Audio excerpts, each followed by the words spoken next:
In the last video, we learned how to measure and properly classify the size of a screen on a phone or tablet. Now we're going to pivot our attention to foldable devices. In particular, we need to understand where the hinge is that separates the two screens, how the hinge can affect the screen real estate, and whether it's an occluding or seamless hinge. If this is your first time here, welcome to my channel. Every week, I give you seasoned advice on how to build professional Android apps in bite-sized chunks. Now, let's begin investigating foldable hinges.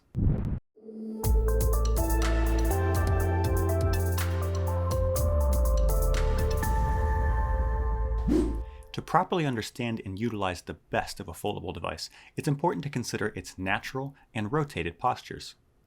For the first folded posture, Google calls it book mode, since it sits in your hand like a book. The second posture is called tabletop mode. In this posture, you have a device folded on a table much like a laptop. As you can see here, the orientation of the device has one screen facing you and one screen facing upward. It's important to note that both of these phones that I just showed you can be oriented in either direction, to be in tabletop or book mode. The only thing that differs between these two scenarios is their natural upright posture. For us developers, we need to build for each of these scenarios. Next, we'll look at the hinge. A foldable device can have one of two types of hinges, an occluding hinge or a seamless hinge. An occluding hinge is when the hinge divides a portion of the screen. An example of this would be the Microsoft Surface Duo. As you can see, there are clearly two separate portions of the screen, and it's up to the application developer to respond appropriately. A seamless hinge is one that allows two screens to overlap completely. This way, you can see both screens simultaneously as if it were one complete display.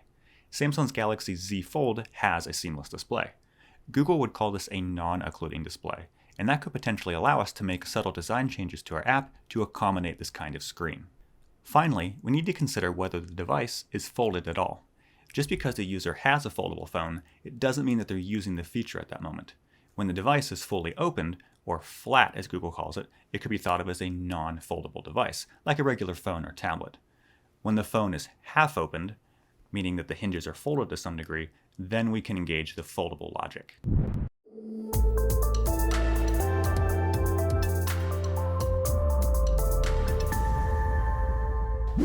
At this point, let's start by understanding what information we can extract from the Android APIs to determine whether the phone is in book mode or tabletop mode.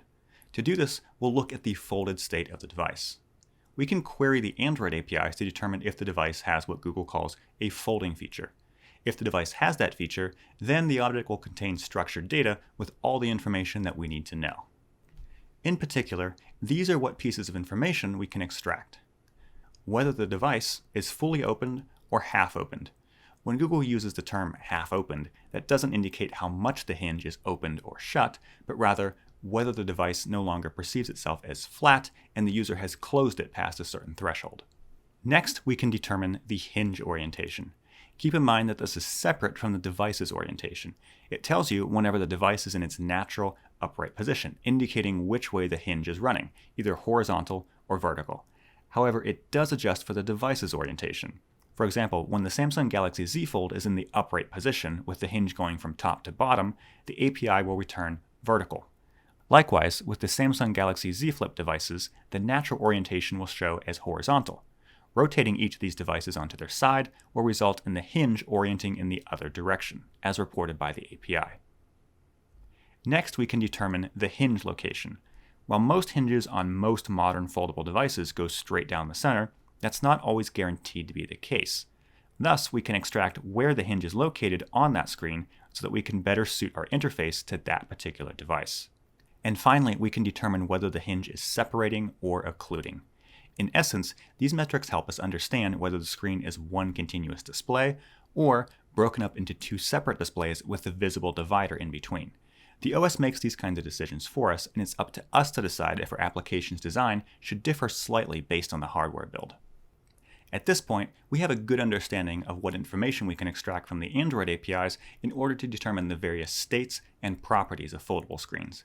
We will need to continue to be aware of more device form factors as they come out in order to ensure that our app works well with more scenarios as they emerge.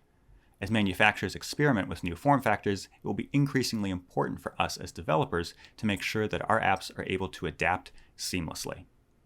In the next video, we'll begin extracting the relevant information from foldable screens in a similar manner to how we did that from flat screens.